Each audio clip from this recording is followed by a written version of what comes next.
guys, magluluto tayo ulit ng ground beef. So, I have my ground beef here, vegetables. I have this mushroom,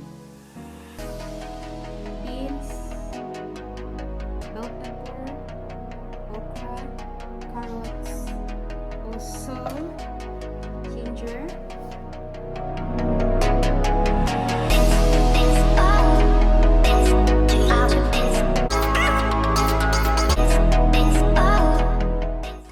And by the way, I already put 1 teaspoon of this salt, and then I will put this one also.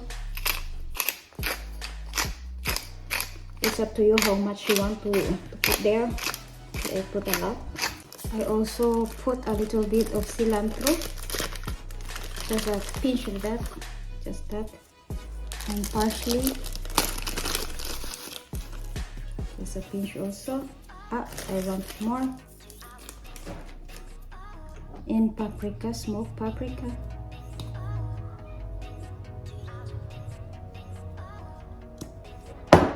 And the curry, just to give a taste for that.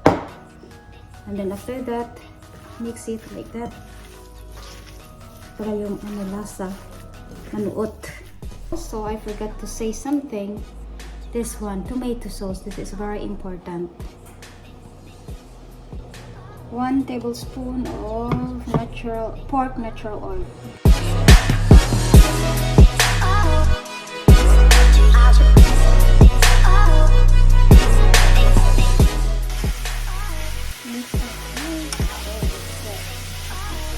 Until let's add the tomato sauce.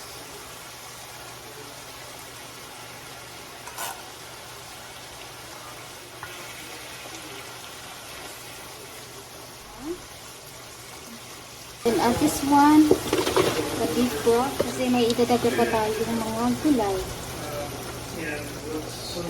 Gulay.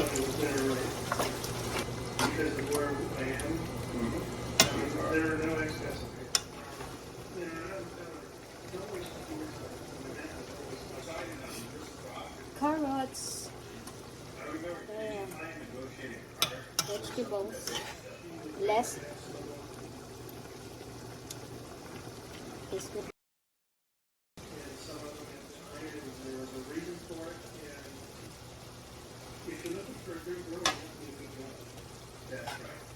So it was already like 8 minutes. I just decided to add the beans. It will be a good supper. Let me put all the vegetables together.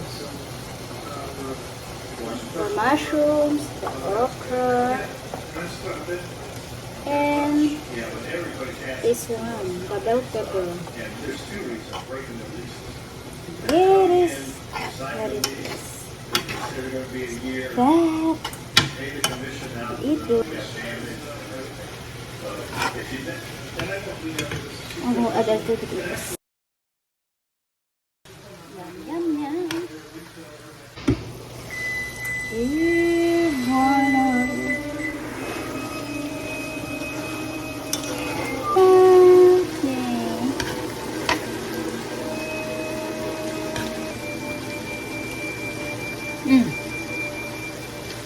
Very good. Bon appetit.